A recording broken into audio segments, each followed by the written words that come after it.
Welcome everyone, my name is Bob Harrison, Director of Sales with Ethosource Office Furniture. Today I'm thrilled to be discussing the return to the office with Stacy Martin, Director of Commercial Sales and Leasing at Hankin Group in Exton, Pennsylvania. Welcome Stacy. Hey, it's so great to be here today. Thank you so much for this opportunity. Thank you very much for coming on and taking some time to share your insights on a very relevant topic that we're all very interested in. Thanks again. Big picture, what is the state of the market today and where do you think it'll be 6 months from now? Generally, as we've been talking, commercial real estate is dealing with a lot of major changes. Again, the net result to your original point is going to take a number of years for us to see how that shakes out. As we've read and know, some sectors are doing better than others, some are struggling at best, and some are hanging in there. I can tell you from our portfolio standpoint, we're still as strong as we were pre-COVID. We came into the year in a very strong position. We had a great leasing year last year, so we came into this at like 94% occupancy.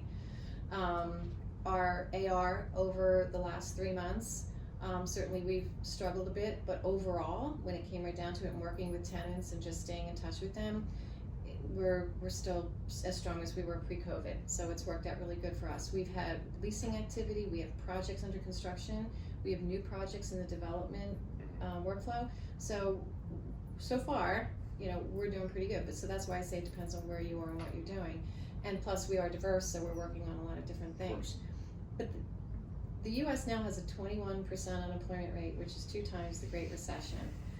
We know that durable goods are down 30%. People are buying groceries, just necessities. We have broken supply chains, and the COVID cases are going up. Disney's going to open on the 15th, which just means a lot of people and space. And we have yet to see the outcome of the protests and riots with cities and states reopening. You've got cities filing for bankruptcy.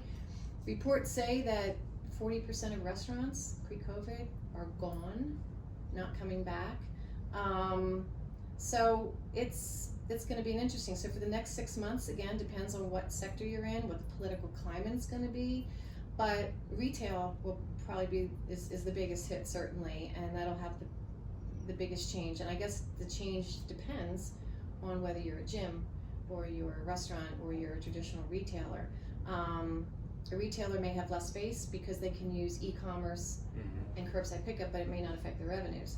The restaurants, if they have access to drive-through or curbside pickup or outdoor seating, they'll probably be fine, but if their only option is inside seating, they're already closed. There's less small businesses serving us these days. At least 1 in every 4 existing small businesses have closed and probably won't come back. So that's going to be a lot to overcome, but hopefully that just gives us, we have to be creative and find ways to get through all this. But I think there will be a trend. It's going to be zooming to the suburbs. So because of density and public transportation, suburban offices and parks are going to be the winner here. They're going to perform well, I think, over the next few years, but they have to be properly amenitized. So we've seen that. That's been our goal with our buildings. They need to have superior property management, energy efficiencies. People want good quality buildings. They want amenities not necessarily in the buildings, but in the community and accessible. And the buildings are going to have to provide a high level of comfort in addressing COVID going forward. So I think the low-cost building alternatives are not going to be as successful as the higher quality ones.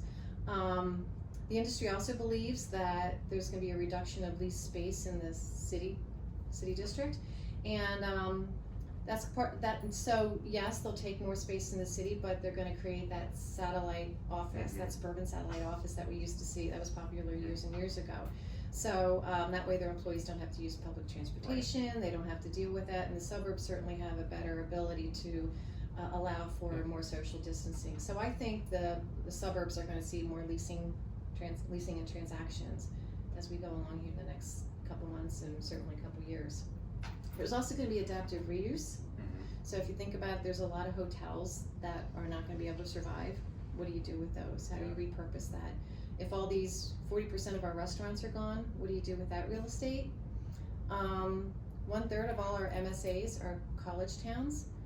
So if you've got people who are not applying to college because they can't afford it, they're afraid of COVID, maybe they want to delay a year, what happens to those towns? There's going to be changes in the way we use office space. We've been talking about that. Technology will be in place. There'll be temperature readers when you walk in the building. There'll be changes to your airflow. Things will be touchless. And as we said before, in the last 90 days, we've accelerated digital and online commerce by 5 to 10 years. So we can't have just-in-time inventory any longer. So warehousing is the need for more warehousing is going to go up. So not all these changes are terrible. They're going to be different, and they're going to take some time. They're forced up, like you said, 5 to 10 years worth of growth in a 90-day spirit, or planning for in a 90-day period of time. It's amazing what you can do. It really is.